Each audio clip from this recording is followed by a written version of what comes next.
I think, though, the bigger challenge for most businesses and people in management today is not necessarily hiring new people to come in and be self-managing or have good ownership, right? That certainly is an issue.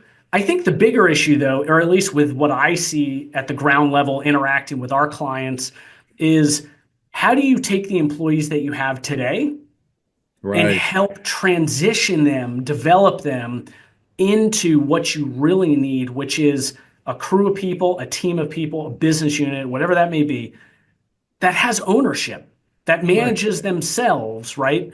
Right. Uh, Not an easy task. So I'm looking forward to talking about this today because there's really no one right way to do that.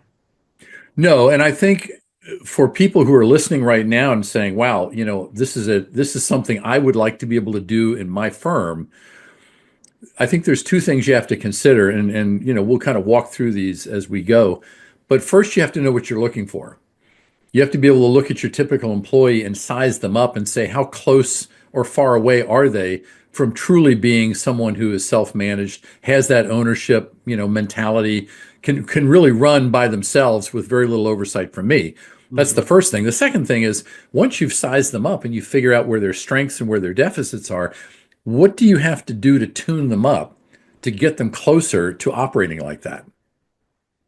Well, look, I'm just going to take a stab at this in terms of like at a starting point. If I was in that situation, I had a single employee or even a group of employees. Where do you start, right? The ironic part is it's not with them. You have to start with yourself.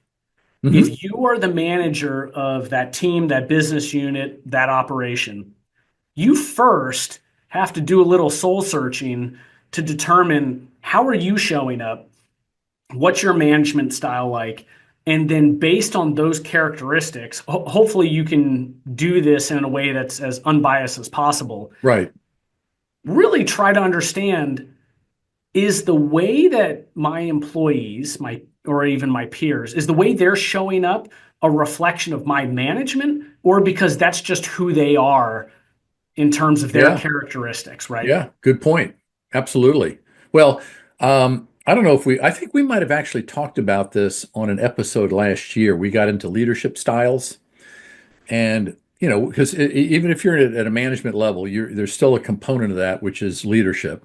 And your style, as you just pointed out, can actually change your team over time to reflect your style, which might take away from some of the innate abilities that people brought on that you're actually looking for, but you've kind of dumbed them down a bit.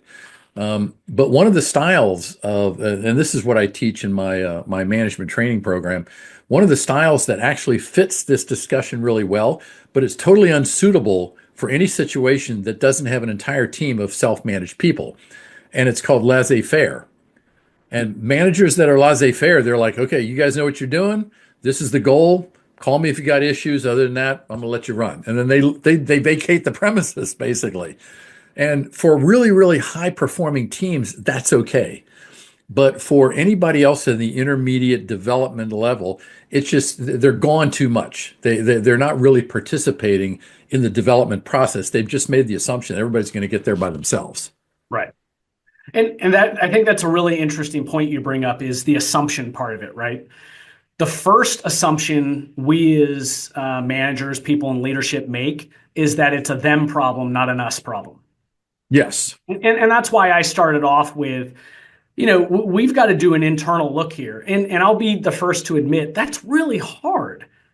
So if you feel like you're not capable of doing that and then producing a candid response after that, doing 360 degree feedbacks could be a good way to really understand how you're showing up as a leader and then how the way you show up, how that creates or supports behaviors in the operation.